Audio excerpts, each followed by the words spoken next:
नमस्कार, this side advocate Ishan Gupta और आप देख रहे हैं आईवी लीगल। आज की इस वीडियो में एक इम्पॉर्टेंट अपडेट लेके आया हूं मैं उन सारे बच्चों के लिए जो AIB 19 या AIB लिखने जा रहे हैं या लिख चुके हैं या जिनका AIB का रिजल्ट आना बाकी है, या कोई भी ऐसा बच्चा जो लॉ की तैयारी कर रहा है और वो चाहता है कि एज एन एडवोकेट वो प्रैक्टिस करना चाहता है, तो उन सभी के लिए ये वीडियो इंपॉर्टेंट है। देखिए, इस वीडियो में मैं आपको नोटिफिकेशन दिखाने वाला हूँ। सर्कुलर जारी किया गया है बार काउंसिल ऑफ राजस्थान के द्वारा, लेकिन ये इंपॉर्टेंट सारे लॉयर्स के लिए है।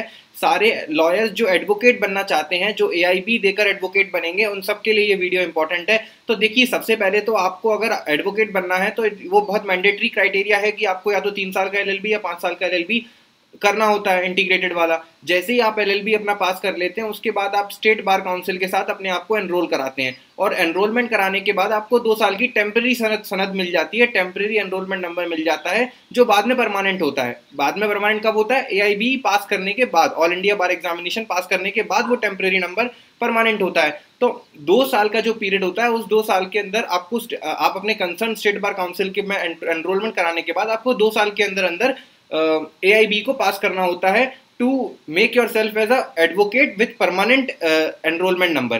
तो वो जो टेम्प्रेरी होता है वो परमानेंट कन्वर्ट हो जाता है आपका, और उसके बाद फिर आप एक प्रैक्टिसिंग एडवोकेट के रूप में हमेशा प्रैक्टिस कर सकते हैं ऑल ओवर इंडिया। लेकिन इसी में एक सर्कुलर जारी किया गया इस बात को लेकर राजस्थान के द्वारा, बार काउंसिल ऑफ राजस्थान के द्वारा, डेटेड 3 मार्च 2025 में, जहां पर उन्होंने ये क्लियर किया, debarring AIB defaulters from practising the profession of advocacy. अब यहाँ पर किन लोगों को डीबार कर दिया गया है एडवोकेसी प्रैक्टिस करने से, ये सर्कुलर में इंपॉर्टेंट है। जो बताया गया है, ये कहा गया है कि ऐसे व्यक्ति जो इन्होंने क्लियरली बोला कि I am directed by honourable chairman bar council of Rajasthan to bring your kind attention that an advocate who has graduated after 1 July 2010, मतलब कि हम सारे लोग जो एज एन एडवोकेट एनरोल होने जा रहे हैं, जो बच्चे, वो 2010 के बाद वाले ही हैं, and who has not passed AIB even after 2 years of being enrolled as an advocate. मतलब कि जब हम लॉ पास कर लेते हैं, उसके बाद हम अपने कंसर्न स्टेट बार के पास जाके एनरोलमेंट कराते हैं, जहां से हमको एक टेम्प्रेरी सनद मिलती है, जिसके बेसिस पे हम प्रैक्टिस शुरू कर देते हैं। लेकिन उस टेम्प्रेरी एनरोलमेंट नंबर के बाद आपको 2 साल के अंदर अंदर AIB अगर आपने क्लियर नहीं करी है, तो then in that case you will be barred from practising as an advocate. तो फिर आप पर बार लग जाएगा कि आप भविष्य में कभी भी एज एन एडवोकेसी प्रैक्टिस नहीं कर पाओगे। मतलब टेम्प्रेरी एनरोलमेंट मिलने के बाद आपका 2 years का पीरियड शुरू होता है, और उस 2 years के अंदर अंदर आपको ऑल इंडिया बार एग्जामिनेशन का एग्जाम पास करना है। अगर वो आप क्लियर नहीं करते हैं, तो उस केस में फिर आप भविष्य में कभी भी एडवोकेसी प्रैक्टिस नहीं कर पाएंगे, उस पर आपका बार लग जाएगा।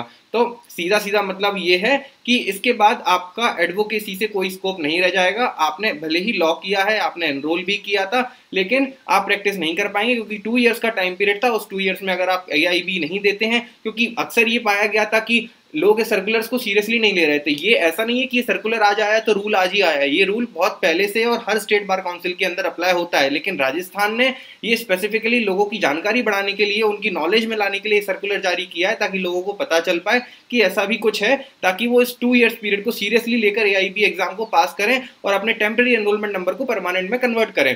क्योंकि ऐसा बहुत सारा देखा गया है कि बहुत सारे बार एनरोलमेंट के अंदर, जहां पर लोग टेम्प्रेरी एनरोलमेंट तो करा रहे हैं, उसके बाद वो एडवोकेसी प्रैक्टिस करते ही जा रहे हैं, उन्होंने कभी AIB पास ही नहीं किया है, क्योंकि कोई क्वेश्चन ही नहीं कर रहा। उनका ऐसा कहना है कोई पूछ ही नहीं रहा, तो जरूरत क्या है, तो चल रहा है काम। तो इसलिए इस चीज को क्लियर करने के लिए अभी अब बार काउंसिल आगे इस पर फर्दर स्टेप्स लेगा, और ऐसे एडवोकेट्स जिन्होंने अभी तक AIB क्लियर नहीं किया और वो टेम्प्रेरी एनरोलमेंट पर ही 10-10, 20-20 साल तक प्रैक्टिस कर चुके हैं, उनको डीबार करने की लिस्ट भी जारी होने वाली है। तो इसलिए जो भी ऐसे बच्चे हैं जिन्होंने AIB पास नहीं किया है, या जो AIB लिखने जा रहे हैं, सीरियस नहीं है, आप अपने फ्रेंड्स में शेयर करें वीडियो को, ताकि सब लोगों को पता चल पाए कि ये इस रूल को क्लियरली कंप्लाई करना होगा अगर आप एडवोकेसी के लिए सीरियस हैं। इन्फॉर्मेशन अच्छी लगी है, हमारे चैनल को सब्सक्राइब करें, लाइक करें, और कमेंट सेक्शन में बताएं कि ये वीडियो कैसी लगी। Good bye, thank you.